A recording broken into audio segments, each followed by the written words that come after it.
Today's topic is the secret of the ethers. Now, before I get started today, I should make some preliminary remarks. First, this is a video for advanced students. Students who have come to grapple with the work of Rudolf Steiner and believe that what he had to say would be a foundation upon which to build further conversations, what we like to call neo-anthroposophy. And secondly, in previous videos, we've mentioned that we would take some subjects a little bit further.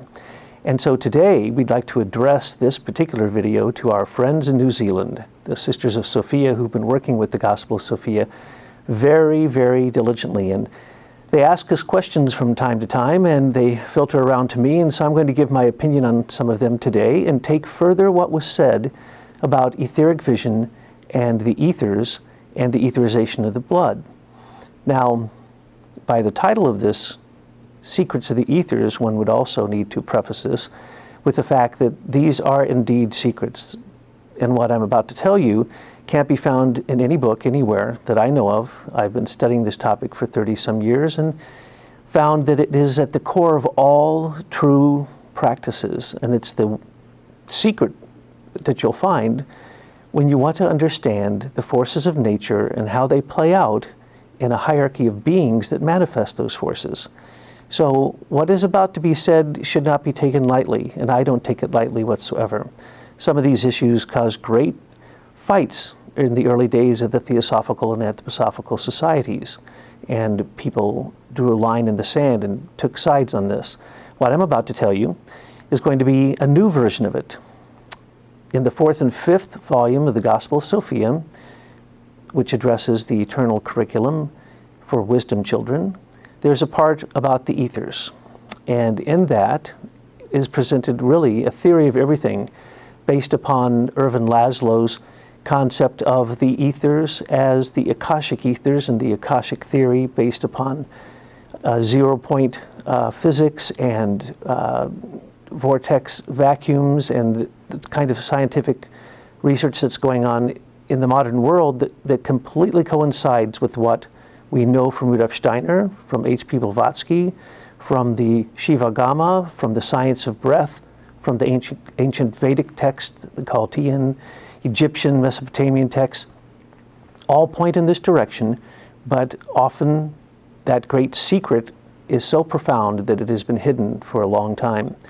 So as we address these today, it will be the first time that I've actually shared this with a group of people, and it'll be very interesting to see what your reaction might be. Let us know what you think about such things.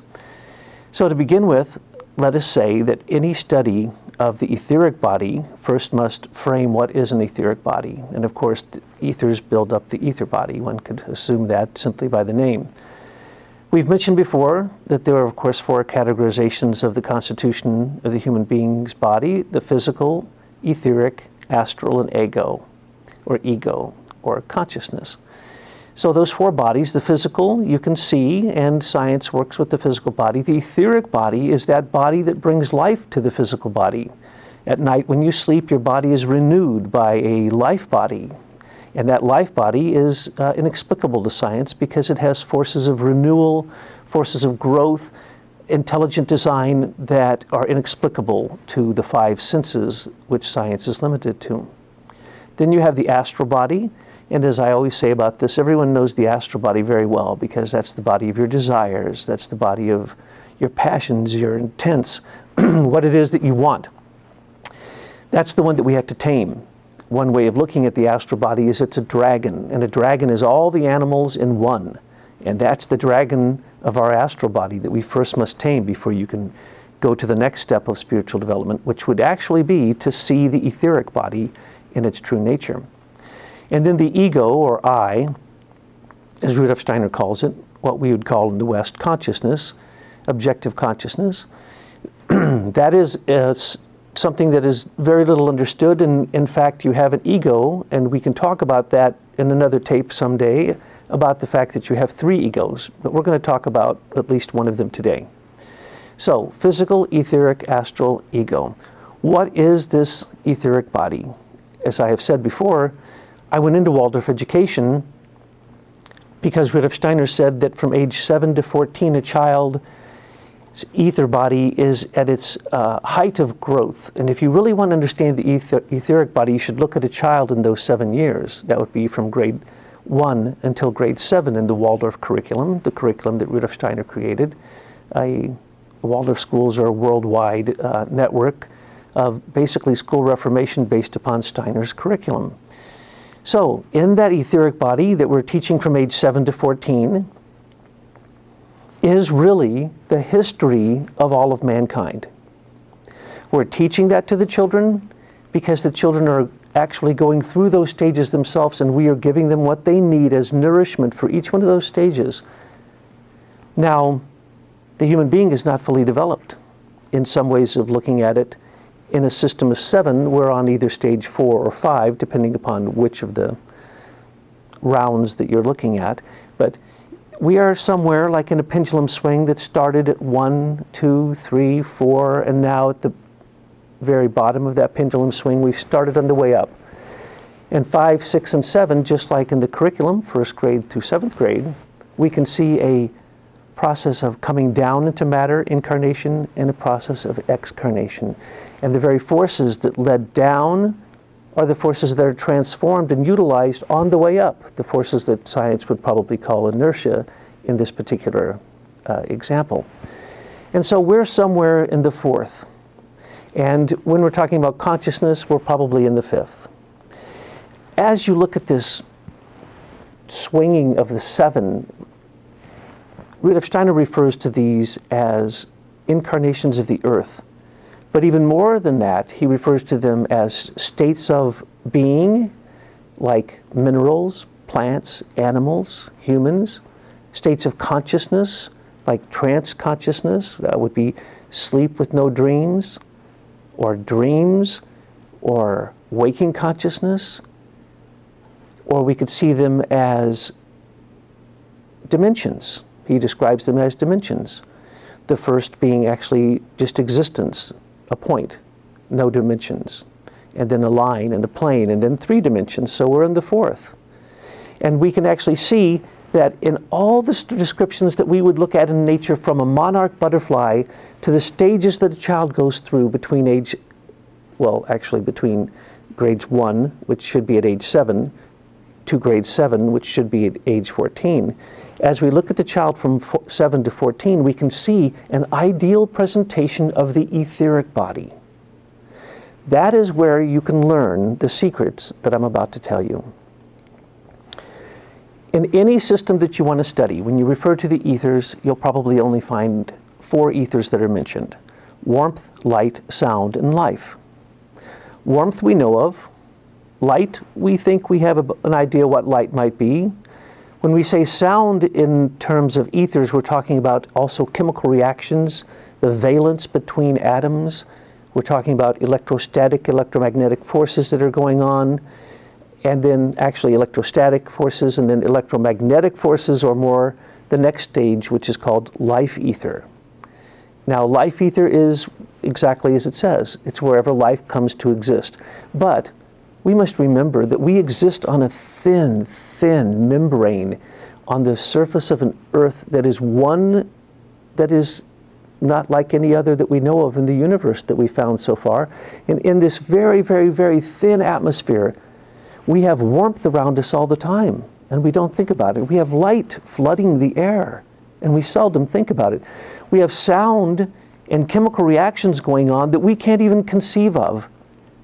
And later we'll talk more about the sound that planets make, called the harmony of the spheres, and the way those sounds, those vibrations ray into the ether body of the human being, because those 7 planets, the sun and 6 planets, is another representation of the 7. And so what we are looking at when we look into the outer world or the human body is the same thing. We're looking at systems and cycles of 7. And when we talk about ethers, the warmth ether, light ether, sound ether, life ether, we're talking also about dimensions, ancient time periods called ancient Saturn, ancient sun, ancient moon, and now the earth, where life can come, and life as we know it can come to birth as a human being with consciousness. But in fact, we live amongst minerals, plants, and animals. And if we thought about it for very long, we'd realize that they're somewhat out of time. They're a frozen spirit, in a way, that has been placed here so that we'd have a place to walk on, something to eat, animals to relate to, and the benefits of all that animals have ever done to give to the human being, the paragon of animals. It's the human being's form, the perfect form of the universe. So we have to thank these past stages, these dimensions. And Rudolf Steiner says that there are 7 dimensions, in fact, and as we transform one dimension, we move into another dimension.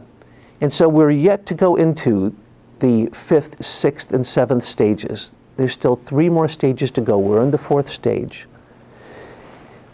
Those ethers that we talk about that are in most of the traditions, those 4, warmth, light, sound, and life, are known fairly well. They're very little understood.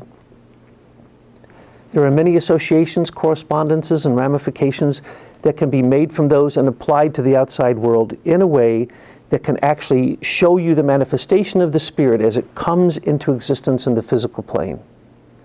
And now science is proving this again and again by finding more and more evidence that insinuates that which is the ethers, the invisible forces, the invisible particles. In some cases they call them etherons, and in other cases they're waves.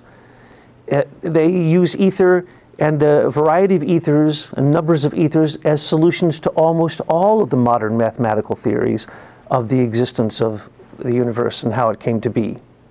So we see that the moderns have now caught up to where the ancients were thousands of years BC in their Vedic writings when they talked about the 7 ethers and about the way they came into existence, and the way that the principal ether is called Akasha. And Akasha ether cannot really be defined.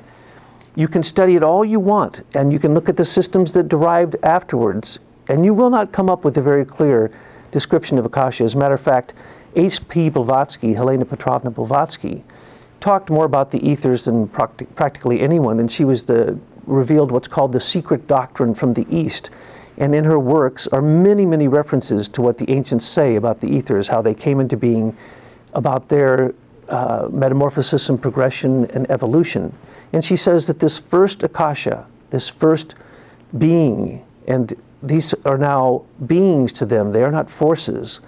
And she can't quite describe it. She actually makes up a new word to describe this being, calls this being Fohat. Later, Alice Bailey says that Fohat is the astral magnetism of the sun. Blavatsky would define the Fohat as the Logos, or as Eros, and many other things. She was she had a great aversion to Christianity, so she couldn't quite get close to what it really was. What it really is Christ. Christ worked through the 7 Elohim on the sun. There were 6 and 1 on the moon. But through the 7 Elohim, he controlled the 7 planets. And he controlled the human body because he gave us our form. He is a spirit of form. He worked through the spirits of form. And Christ, a much higher being than the spirits of form, to work through these spirits of form and gave us our body, which has, again, a threefoldness to it. 7 chambers in our heart, 7 chambers in our head, 7 chambers in our organs. Each of those chambers replicates the music of the spheres. It replicates the gift of the sun. So Christ, as the Akasha, gave forth the other ethers. 4 of those ethers are down in the earth that we can study and examine, but the Akashic ether, sometimes called the Akashic records, the Akashic chronicles, it can't really be studied because you have to have supersensible capacities. You have to have imaginative vision, as we spoke about before. You have to be able to see into the etheric realm. In other words, look at the forces of pulsing nature between warmth and light, which is levity, and sound and life, which is gravity. And once you can see this pulsing activity between these 4, you can start to see that the thing that holds them together, the space, that which goes between them, is the Akasha. Everything we have on this earth is a gift of the sun, of the solar logos. So it is a gift of Christ. And the other 6 are what we know as the other 6 ethers. But as we look at this, the 4 ethers plus the Akasha is 5. And that's why this key of Christian Rosenkreuz, to the crypt of Christian Rosenkreuz's tomb, actually has all around it a 5-pointed star. And so we want to know, why would this have any relevance Why would this open the crypt to the great master teacher? That's because here in the human body, we have the same five-pointed star. We have akasha ether in our head, which Rudolf Steiner called thought ether.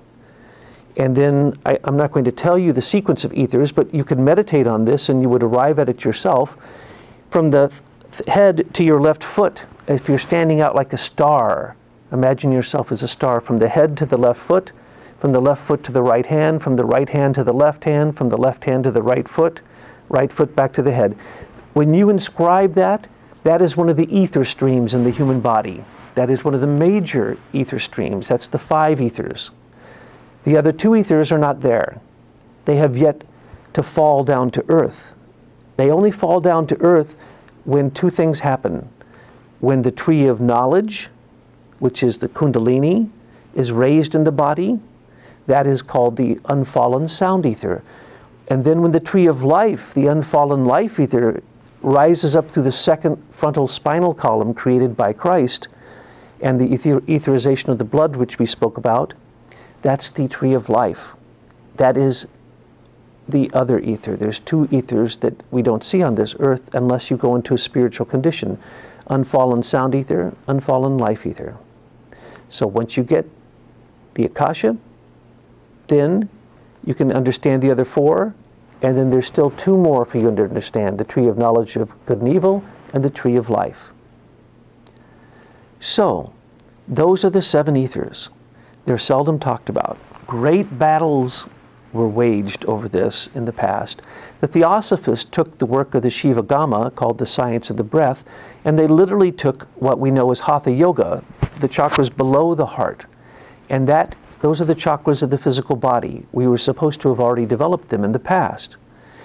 And then Blavatsky said we shouldn't be studying that. And so the work of Rama Prasad in his book, Nature's Finer Forces, which even Rudolf Steiner quotes as a good authority, we shouldn't be using, because it actually gives you powers of magic that can control elements of the physical body for health or for illness that cannot be treated lightly.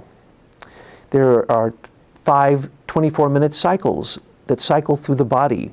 And once you understand the process and the etheric flow of this energy, then you can work with damming it up, building it up, reducing it, and in ways stopping what one might imagine like the chi energy, as we would see in acupuncture, in ancient Chinese medicine.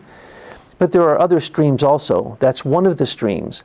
But the debate was, why are we teaching Hatha Yoga? We should be teaching fire yoga, not yoga of the breath, not yoga which is really water, but the fire, the Raja Yoga, which is the yoga that arises from the heart, goes to the throat, the crown, and the throat, the brow, and the crown. We spoke about this in the talk on the chakra, where we addressed the chakras. This is really the path for the future. These are those missing elements of the seven that we didn't address: 5th, 6th, and 7th. This is the 5th, 6th, and 7th. These are conditions of the future. This is what in the Waldorf education, or in any education that addressed a child age 7 to 14, grade 1 through 7, we would have to address in the 5th, 6th, and 7th grade. In also future talks, we're going to address the Waldorf curriculum as the eternal curriculum, as part of the eternal curriculum, and we'll be discussing that in great length, because we can really see there the metamorphosis of the future of humanity, and we can make great or simple and wonderful, very profound predictions about what will happen to the human being. Both the form, the neurology, the psychology, the physiology of the human being has been described in great detail. And once you can see the manifestations of these 7 cycles, you can predict what will arise in these other cycles. And this can be seen in the life of insects, plants, animals, humans, these 7-year cycles that we're describing, the 7 chambers of the heart, the 7 metals, the 7 planets, and in the DNA also. Because in the DNA, we have again 4 elements: carbon, oxygen, nitrogen, and hydrogen, and then some sulfur and phosphorus, which work from the hydrogen. But you have 4 elements, which are the 4 ethers, and then you have 2 phosphorus, basically sugar bands that hold it together, and then you have whatever it is that's making it work. That would be 7. So in the stream, in the band of DNA, we actually have 7 forces, one of which can't be explained, like the Akasha, 2 of which are creating a band holding it in, and then these 4 ethers, which really, warmth, light, sound, and life are those 4 elements. They work through those 4 elements. We see then in DNA the same thing we see now in the ethers in the earth. We now know, the science knows, that there is a cord of 5 magnetic cords, 4 cords around a central cord, and this cord goes from every planetoid in our solar system to the sun, and the sun actually pulls each planet behind it with this cord. This cord actually brings the ethers into the earth. It comes in at the North Pole, and now they've been able to take pictures how this cord breaks up into 4, into 5, and it rolls across the earth in cycles, which are 24-minute long cycles. So therefore, the ancients, in predicting exactly how the ethers manifest, because they say that Akashic ether starts at the moment of sunrise, that's exactly what science has found. These gigantic tubes, which they don't know what they do, by the way, roll across the earth in these exact same patterns, these rhythms that the ancients told us about.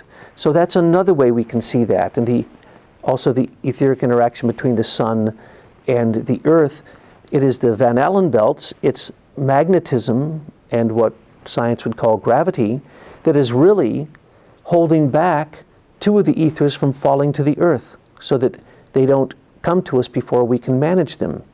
When we can rise up out of the atmosphere, we can then experience these other 2 ethers.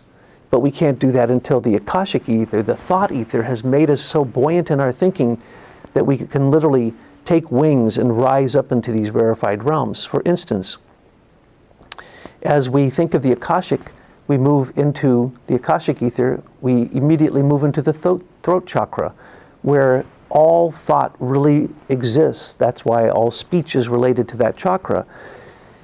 All thought in the universe actually goes straight through our throat chakra. And then that is where imagination comes to birth. If we rise up to the brow chakra, we have the unfallen sound ether. We begin to hear the music of the spheres. We begin to sense the associations and the correspondences that arise in the systems and cycles of 7 that we see in all of nature. Therefore, we begin to see this wisdom that is there. And through this inspiration, sounding through the harmony of the spheres, we have incredible wisdom that comes to us. And also, we then see ourself coming to us, our higher ego. We can rise another realm, higher realm, into the realm of intuition. And there is when the fallen life ether can actually be experienced as intuition in the crown chakra. What we have is ethers are not only affecting elemental beings that we know of, gnomes, sylphs, and the like. They not only affect the ethers, but they affect etheric formative forces, the forces that are in the physical body, the 12 forces that work together in their rhythmic polaric pulsations. This is the physical body of 12. But then the 7 ethers are able to work into the etheric body so that it can imprint not only the past, but the present and the future of what it is that the human being will metamorphose into. So when we talk about the secret of the ethers, that would be the secret of what a human being is, all the way into the past, from its moment of creation, all the way into the future, when that human being becomes an angel, an archangel, an archai, a being of time, and takes on those 3 other ethers consciously. It's a transformation of the dimensions that we have, of our 3 dimensions. Rudolf Steiner says if you destroy the 3rd dimension, you get to the 4th dimension of time. You destroy that dimension, you get to a spaceless dimension. You destroy that and you reach into the cosmic ego, which he calls the world ether, the cosmic ether. He says that the zodiac is a cosmic ego, and that is exactly what each one of us is in the becoming. Each one of us will become an entire zodiac. We will go beyond even a solar system with 7 planets. We will take these rhythms of the ether that we see, and these ether rhythms are so simple and so profound that we ignore them For instance, who knows and thinks about the fact that the greatest rhythm that we have is the sun rising in the east and moving to the west? But the moon moves the opposite direction, and the stars don't move at all. We are a threefold being in our astral body, and we are a singular being in the fact that we have in our heart a small zodiac, a cluster of stars which actually work through the forces of 12, which we described with the enzymes as the forces of 12, and then the forces of 7 of the planets create a language, an interactive language, and this is your horoscope. Rudolf Steiner says that the etheric formative forces coming out of the 12 directions at the moment of your birth came into your brain and impressed into your brain the very structures, shapes, and forces that were being manifested in the stars and in the planets at the moment of your birth. The convolutions of your brain reflect the etheric formative forces.